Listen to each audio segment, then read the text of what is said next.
12 Juifs rencontrent le Messie. Un aperçu fascinant de ce que Dieu fait aujourd'hui en Israël. Ben Heukendik. Lecture de la 4e de couverture. La restauration de l'État d'Israël a fait de ce siècle une étape décisive de l'histoire et de l'accomplissement de la prophétie biblique. Cependant, la dernière page de cette histoire n'est pas encore écrite. Israël est devenu une nation complexe et pluraliste où le ciment du judaïsme a disparu. On y trouve aussi une communauté juive, messianique encore minoritaire, mais en plein essor. Les 12 témoignages de ce livre illustrent la merveilleuse action de Dieu en Israël aujourd'hui. Ben Heukendik est hollandais, orateur de renommée internationale. Il est l'auteur d'une vingtaine d'ouvrages. L'ouvrage date de 1992 et a été traduit en français en 1996. Avant de lire l'avant-propos et l'introduction de l'auteur, nous signalons que nous avons mis dans les commentaires de cette vidéo la table des matières de cet ouvrage, ainsi que le lien de téléchargement gratuit de ce livre de Ben Heukendik, 12 Juifs rencontrent le Messie. Le téléchargement gratuit se fera à partir du site internet médiathèquechrétienne.fr, site que nous avons créé en synergie avec cette chaîne YouTube et l'écouter sa parole, afin d'assurer la réédition numérique des ouvrages chrétiens épuisés et non réédités. Lecture de l'avant-propos de Jamie Buckingham, Melbourne, Floride, USA. Peu de chrétiens parmi les gentils ont une compréhension aussi profonde du rôle que jouent les Juifs dans le plan de Dieu pour l'histoire que les Hollandais. Les récits qui racontent la façon dont les chrétiens hollandais ont donné leur vie pour protéger les Juifs pendant l'Holocauste nazi de la Deuxième Guerre mondiale nous inspirent tous encore. Maintenant, un auteur hollandais a enregistré les histoires passionnantes de Juifs contemporains qui vivent en Israël et qui ont rencontré Jésus comme leur Messie. Dans le livre magnifiquement écrit que voici, il allie les traditions anciennes de l'Ancien Testament au mouvement moderne du Saint-Esprit et rassemble le tout dans le pays le plus palpitant du monde, Israël. J'aurais aimé écrire ce livre. Ben est un vieil ami. Nous avons passé de longues heures ensemble à parler de notre amour mutuel pour les Juifs et pour la terre d'Israël. Quand j'ai appris qu'il écrivait un livre sur les expériences de Juifs en Israël ayant reçu le Messie, j'ai ressenti les affres de l'envie. Mais c'était la bonne personne pour le faire, car il connaît la profondeur et le risque qu'il y a à exprimer sa foi dans une société hostile. Ben a grandi en Hollande à l'époque de l'occupation nazie. C'est lui qui m'a présenté à la légendaire Corrie ten Boom. Il sait de première main ce qu'il en coûte de défendre ses croyances quand la société qui nous entoure n'évolue pas dans la même direction. Il aborde donc ce sujet avec beaucoup de sensibilité. Il sait que ces 12 Juifs qui ont découvert le Messie font preuve de beaucoup de courage en permettant que leur témoignage soit imprimé. Mais pourquoi le connaître, si ce n'est pour le faire connaître ? Introduction. Rendez-vous à Jérusalem. C'est plus que la simple curiosité qui m'a poussé à voyager du nord au sud en Israël avec mon magnétophone et ma caméra. Peut-être que l'inspiration m'est venue de mon grand-père, C.J. Heukendik, orateur et écrivain bien connu qui, en 1920, prêchait déjà l'établissement de l'État d'Israël des années avant l'entrée en scène d'Adolf Hitler. À cette époque, Israël était un endroit insignifiant et dépourvu d'intérêt dans le monde arriéré du Moyen-Orient. Mais mon grand-père avait lu les prophéties relatives à la restauration d'Israël et il y croyait. On le ridiculisait, mais l'histoire prouve qu'il avait vu juste. Les jours que j'ai passés à marcher dans la ville de Jérusalem ont été remplis d'énergie céleste. Il y avait quelque chose dans l'air, comme le premier souffle du printemps, rempli d'espoir et d'expectative. J'avais l'impression que Dieu avait commencé à rassembler les morceaux de son puzzle.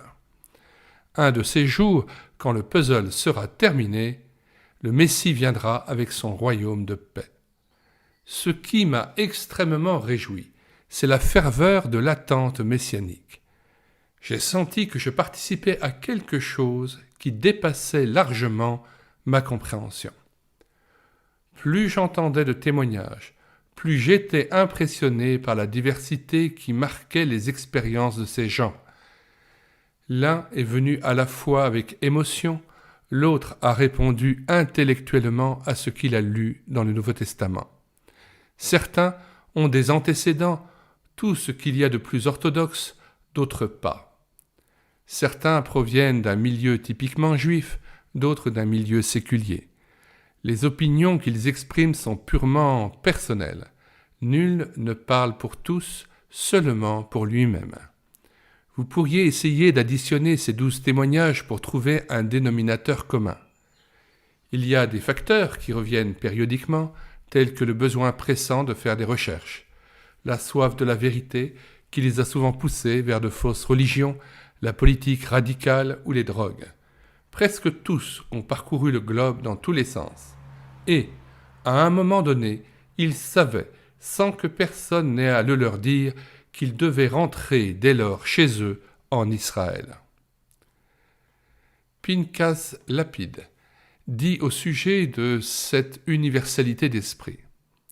Chaque mot de la Bible peut être expliqué de 70 façons différentes dans le judaïsme. 70 selon le nombre de personnes énumérées au chapitre 10 de la Genèse. Dans le judaïsme, il n'y a pas de pape qui puisse élever au rang de dogme son opinion et ainsi faire passer les 69 autres pour hérétiques. Les 70 sont valables pour Dieu est un dicton qui était déjà connu du temps de Jésus.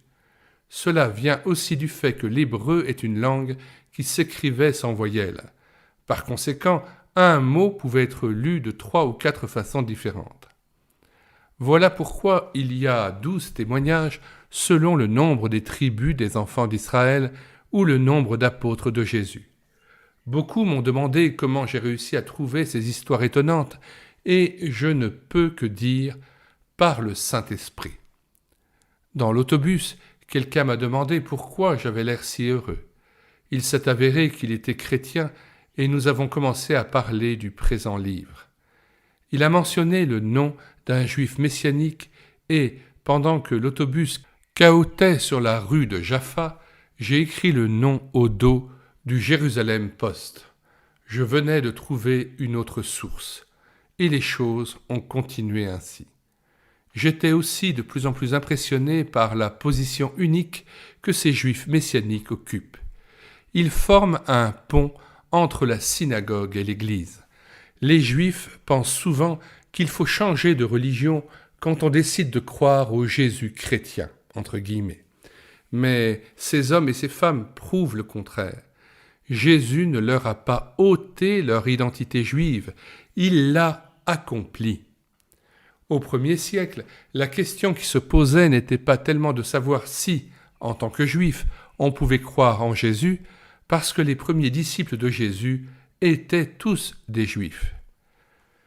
Le problème qui se posait était de savoir comment traiter les gentils qui venaient à la foi.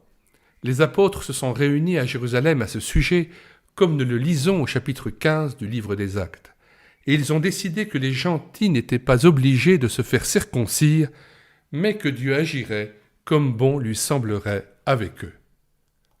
L'Église s'est éloignée de ses racines juives et a même commencé à persécuter son « grand frère » entre guillemets. À cause de cet antisémitisme acharné, il était presque impossible pour les Juifs de venir à Jésus. Près de 2000 ans plus tard, la voix des Juifs messianiques commence à se faire à nouveau entendre.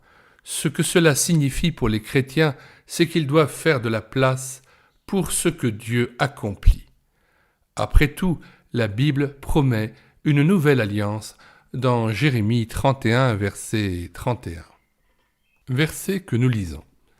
« Voici les jours viennent, dit l'Éternel, où je ferai avec la maison d'Israël et la maison de Juda une alliance nouvelle. » Retour au texte. Les Juifs vont expérimenter une résurrection d'entre les morts, comme Dieu le promet dans Romains 11, verset 15. Verset que nous lisons. Car si leur rejet a été la réconciliation du monde, que sera leur réintégration, sinon une vie d'entre les morts? Retour au texte, avec reprise de la phrase depuis le début. Les Juifs vont expérimenter une résurrection d'entre les morts, comme Dieu le promet dans Romains 11, verset 15, une résurrection d'entre les morts en tant que sacrificateur, apôtre et prophète. De plus, Dieu va accomplir quelque chose qui lui tient beaucoup à cœur, unir les Juifs et les chrétiens selon Éphésiens 2, verset 14. Cette unité ne se trouve pas dans l'uniformité, mais seulement en Yeshua, le chef. En lui, ils se rencontrent et peuvent devenir un. Le processus a déjà commencé. Moi-même, en tant que croyant gentil, nous rappelons que le mot gentil avec un G majuscule désigne les nations non juives. Gentiles en latin signifiant les nations. Nations incorporées dans le plan de Dieu, dans le plan du salut en Jésus-Christ. Donc, moi-même en tant que croyant gentil, j'ai pris la main que m'offraient mes amis juifs. C'est étonnant qu'ils soient prêts à nous pardonner, nous les chrétiens, et à nous accepter comme égaux. Et moi, à mon tour, je les bénis. Lors de chaque entrevue avec les 12 entre guillemets, nous avons d'abord prié ensemble. J'ai souvent eu l'impression que nous nous trouvions sur une terre sainte. Cette impression a persisté tout au long de la rédaction et de la publication de ce livre. Nous avons reçu des lettres de juifs et de chrétiens qui ont confirmé cela. Eux aussi ont senti la présence de Dieu en lisant le manuscrit. Nous avons reçu de l'aide de différentes sources pour la rédaction, l'impression et la production de ce livre. À l'intention des chrétiens, nous avons placé un glossaire à la fin du livre. Pour une étude plus poussée, j'ai inclus une liste de prophéties messianiques. Maintenant, écoutez la voix de Dieu. Il veut vous dire qu'il vous aime. Ben Eukendishk, Putten, Hollande. Comme nous vous le disions à l'instant même, nous vous invitons à vous rendre sur le site médiathèquechrétienne.fr, à télécharger cet ouvrage ou à cliquer sur le lien dans les commentaires de cette vidéo. Vous arrivez directement sur la page de téléchargement de l'ouvrage et vous choisissez de le télécharger en PDF ou en Word. Dans la page d'accueil de ce site internet médiathèquechrétienne.fr, regardez donc les dizaines d'auteurs, les centaines d'ouvrages que nous avons déjà mis à votre disposition. Si vous voulez connaître les différents ouvrages que nous numérisons et que nous présentons sur cette chaîne YouTube et l'écouter sa parole, les audiobooks que nous prenons en charge, mais aussi les cantiques que nous mettons en parole en vue d'une rétroprojection en assemblée, inscrivez-vous, abonnez-vous à cette chaîne YouTube et l'écoutez sa parole. Que le Seigneur vous bénisse par la foi en son Fils Jésus-Christ. Nous vous disons au revoir et à bientôt.